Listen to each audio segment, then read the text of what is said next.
Hello guys, in this video we are going to address the topic of GDP. Let's start with a bit of history. The concept of GDP as we know it was formalized in the 1930s. The idea was developed by economist Simon Kuznets during the Great Depression, a period marked by economic turmoil and high unemployment. Kuznets aimed to create a measure that could capture the total economic output of a country. This measure was intended to help policymakers understand economic performance and make informed decisions. Over time, GDP became a standard measure for economic performance, especially as economies began to recover and grow post-World War II. The focus shifted from merely understanding economic collapse to fostering growth and improving living standards.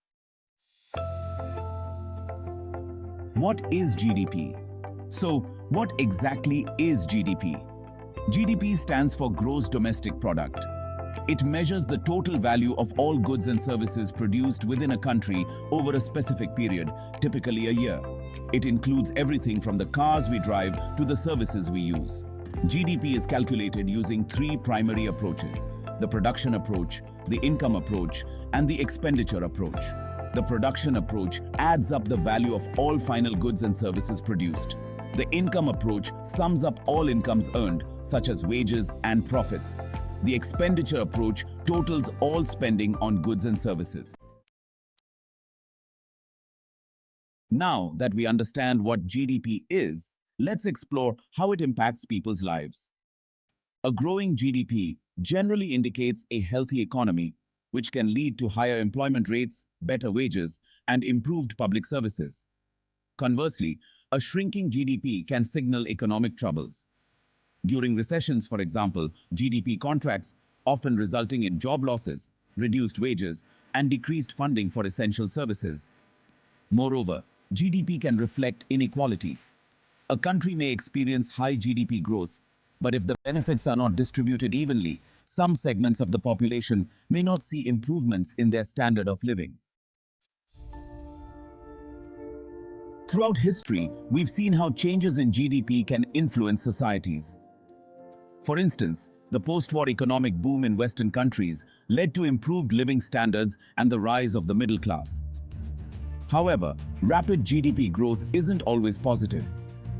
In some developing nations, economic booms have led to environmental degradation and increased inequality. Consider China's rapid growth over the past few decades. While it has lifted millions out of poverty, it has also faced challenges related to environmental sustainability and wealth disparity. So, what can individuals do in the context of GDP and economic health? There are several actions people can take to contribute positively to their economy and society. First, support local economies, shop at local businesses, and support small enterprises. This helps create jobs and keeps money circulating within the community. Second, advocate for fair policies. Push for policies that promote economic fairness and sustainability.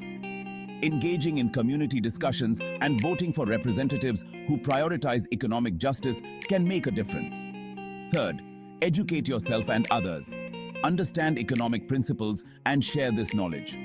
Awareness can lead to more informed decisions and stronger advocacy for effective economic policies. Finally, make sustainable choices. Make environmentally conscious decisions. Sustainable practices can help balance economic growth with environmental preservation. In conclusion, GDP is more than just a number. It's a reflection of a country's economic health and its impact on people's lives. By understanding it and taking proactive steps, we can contribute to a more balanced and equitable economy. Thanks for joining us on this journey through GDP. Remember, our actions today shape the economic landscape of tomorrow.